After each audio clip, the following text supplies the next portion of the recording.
part of the COVID Relief Act just passed by both House and Senate are powerful changes to the Affordable Care Act. It's kind of flying under the radar due to the fact that most people are, the focus of the attention is the $1,400 check that is going to be arriving shortly. Anyway, up here on the article is Health Affairs. It is, amongst the best of the websites dealing with health insurance as well as healthcare policy. Two separate items, something that I only repeat it about 10 times every broadcast, something like that. Anyway, here we go. So final coverage provisions in the American Rescue Act and what comes next. This is a very, very good article. The link is there in the text of the video, which, of course, by the fact that you would also know as a result of the fact that you've hit the like and subscribe button and the notification bell. All right. So let's just go here, building on ACA marketplace subsidies. Here it is. Significant changes to bolster the ACA and improve marketplace affordability. Let's just go here. Extending ACA subsidies to higher income people who do not currently qualify in 21 and 22. So this is going to last for 2 years. It's a point I'm going to revisit in a few moments. But you can see it. Persons who did not qualify, what's going to happen is that the income requirements are being relaxed. Therefore, there are going to be certain persons who did not qualify in the past for healthcare subsidy, for health insurance subsidies, the APTC, which are going to be able to qualify. This is the reason that I've been sending out the videos over the past couple of weeks, which is I'm talking about the errors as well as the big money that you can get if you do it correctly. Check out the other videos. They're here and here. Lots of videos here on the channel. In addition to that, the people who are already on the subsidy, you're going to have an increased ACA subsidy in 21 and 22. Now we've got some other ones here. In other words, you can have, it's going to also have increased subsidies for those who receive unemployment benefits in 2021. These extra ones are not going to be known. In other words, even within, this is why that your takeaway here is that you have to pay attention to the details, and then why you go to something like Health Affairs for specific details, because candidly speaking, the CNBCs of the world, the New York Times of the world may not actually nail down these small details, except this amount can be big if this is you. And finally here, this is news to me even here, which is that you're preventing taxpayers who misestimated their income in 2020 from having to repay excess premium tax credit at a time. Now this is a little interesting here. So, I've been trying to focus in on preventing you from making mistakes due to the tax penalty. Well, I'm not sure if this is a great idea. I'm not an elected official.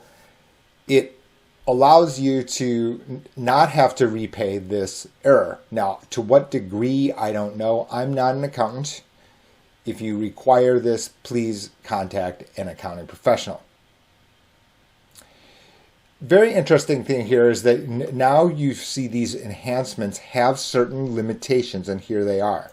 Subsidy enhancement will be in place for 2 years, while the clawback protection and link to unemployment will be in place for only 1 year. So that means to say these two are good for 2 years. These two are only good for 1. So those are the main changes to the Affordable Care Act. It's a substantial increase in the subsidies, and so that people can get lower premiums to get health insurance. You do need to use the marketplace in order to get these subsidies. It is important. Off marketplace, in other words, if you go directly to the carrier, then you will not be able to get the subsidy. Okay. Now, in addition to that, there's another big change, and I'm not sure why they didn't put on the Health Affairs article here, but because it's slightly not related, but for me it is. You can see it here. Government will fully cover laid off workers' COBRA premiums through September. This is big as well. So it's very subtle here, but it's important. Generally speaking, this is obviously a good thing for those persons who are covered by COBRA. So what ends up happening is COBRA, generally speaking, quite expensive because you are paying the full freight, the full sticker price, the full premium because the employer is no longer going to pay. Now, you may have a special agreement with your employer where they're managing to pay for, a portion. I have seen extreme examples where the employer actually pays the entirety. It's a rarity. Now, your premium can be zero here because government will cover your COBRA through September. Very deep in the weeds here are a couple of extra points. Number one is this doesn't, for Medicare persons, if you're above the age of 65 and you're eligible for Medicare, you need to remember that COBRA doesn't specifically does not count for health insurance while on COBRA. And the maximum break you can have is 8 months. 8 months. Okay?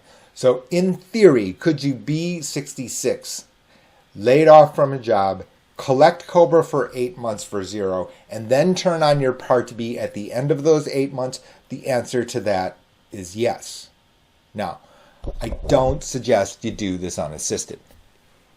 Huge mistakes occur here. In fact, Social Security Administration also makes mistakes here. They don't know, depending on the person. I've seen this happened in Dallas, Texas, the most, recent, very, very clear one. In fact, I forewarned my client, hey, when you go up to Social Security, look out for this pushback. In fact, that's what the Social Security person said. I said, be sure to raise the point that you do have this 8-month break, take it to a supervisor, raise the flag up the flagpole. In fact, when that happened, yes, no penalty. For persons who are pre-Medicare, fairly clear. You can take COBRA and you can have $0 premium. Now, in the most cases, the base case is going to be to do this. However, there are going to be certain instances you're going to want to just double check.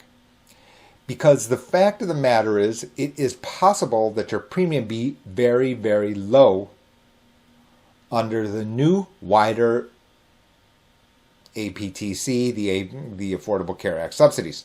So in which case, you may want to actually compare. Because I can't really tell you as a blanket statement about your existing COBRA coverage. It may be very weak, for example. That all said, the base case still exists, which is that you stay on COBRA for zero. That way you can continue on at zero until that date. Do not worry about being able to go onto the marketplace after COBRA ends. That is unrestricted because you have a special enrollment period, in which case the Affordable Care Act does allow you to enroll both on marketplace or off at marketplace when your COBRA coverage ends. So that's what this segment's about. Pretty big changes. Again, you can go to the link in the text on the video, which you have liked and subscribed to, by the way. Anyway, that link you'll be able to get a quote. My first help to you is without charge. That's it for this segment. Please take advantage of it. Tell somebody else you know who can get this, because this is one of those situations where the financial difference for a family can be much bigger than the stimulus check itself. That's it for today. Be sure to like, subscribe, and hit the notification bell. That way you can be told when new videos are posted. Last, don't forget about GH2 Unfiltered. I'll send you a free copy of Maximize Your Medicare to first-time subscribers. That's at www.gh2unfiltered.com, where you can get my subscription site, comments that I can't release to people in public here on the YouTube channel. Thanks.